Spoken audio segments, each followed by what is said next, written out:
കടയുടെ ഷട്ടർ അടയുള്ള. അപ്പോൾ ഞങ്ങൾ കുറേ നേരം ട്രൈ ചെയ്യാം. അടിച്ച് വളച്ചിട്ട് വളഞ്ഞ് താഴേക്ക് വരുന്നില്ല.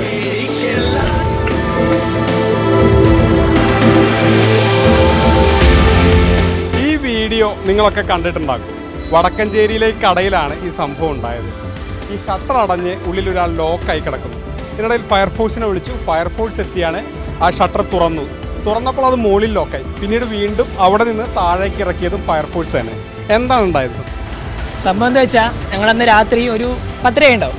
നോർമലായിട്ട് എപ്പോഴും ഇവിടെയാണ് ഷട്ടർ നിർത്താറ് ക്ലോസ് ചെയ്യുന്ന സമയത്ത്. അപ്പോൾ ഉള്ളിൽ നമ്മുടെ ക്ലീനർ ഉണ്ടായിരുന്നു. അപ്പോൾ മീൻസ് നോർമലായിട്ട് തന്നെ താഴ്ത്തിക്ക് വീണു. അപ്പോൾ അത് ലോക്കായി പോയി.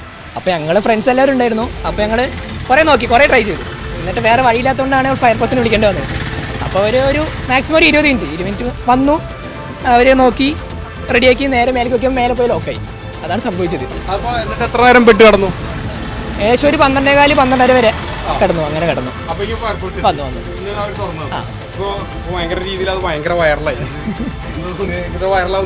ഇല്ല, ഇത്ര ഒരിക്കലും വൈറലാന്ന് വിചാരിച്ചില്ല നമ്മള്. ആ വീഡിയോയിൽ കാണാവുന്ന ഇയാളെ. അതെ അതെ. പേരെന്താ? അജയ്. നിങ്ങൾ ഫയർഫോഴ്സിനെ വിളിച്ചപ്പോൾ അപ്പോൾ തന്നെ അവരെത്തിയോ? അവർ പറഞ്ഞു 1 മിനിറ്റ് വെയിറ്റ് ചെയ്യപ്പോൾ വരാമെന്ന് പറഞ്ഞു. അങ്ങനെ വന്ന് തുറന്നു. അത് അവർക്ക് 10 മിനിറ്റ് വേണ്ടി വന്നില്ല. പെട്ടെന്ന് തുറന്നു. ആ ഷട്ടറിനുള്ളിൽ ആൾക്കാരുണ്ടായിരുന്നു. എന്നാൽ ഷട്ടർ വലിച്ച് എടുത്തപ്പോൾ ഈ ഷട്ടർ നേരെ വന്ന് മുകളിലിടിക്കുകയായിരുന്നു ചെയ്തു. പിന്നെ അതിന് വീണ്ടും ഞങ്ങളത് ലോക്ക് മാറ്റി തിരിച്ച് ഷട്ടറിനെ പൂർവ്വസ്ഥിതിയിലാക്കുകയാണ് ചെയ്തത്. തീർച്ചയായിട്ടും ഞങ്ങൾ സ്ഥിരം ചെയ്യുന്ന ജോലികളിൽ ഒരുപോലെ തന്നെയാണ് ഇത് ചെയ്യുന്നത്. ഞങ്ങൾ വ്യക്തമായ നിർദ്ദേശം ഇത്തരം സാഹചര്യങ്ങളിൽ ഞങ്ങൾ ആത്മാർത്ഥമായിട്ട് ഞങ്ങളെ സഹജീവികളെ സഹായിക്കുക എന്നുള്ള ഉത്തരത്തിൽ പറ്റി ഞങ്ങൾ ചെയ്യുന്നതാണ്. ഈ വീഡിയോ ഭയങ്കര വൈറലായി. അത് ഉണ്ടായത് ഈ കടയിലാണ്. 2 ദിവസം മുൻപ് രാത്രി ഏകദേശം 12 മണിക്കാണ് ഈ സംഭവം ഉണ്ടായത്.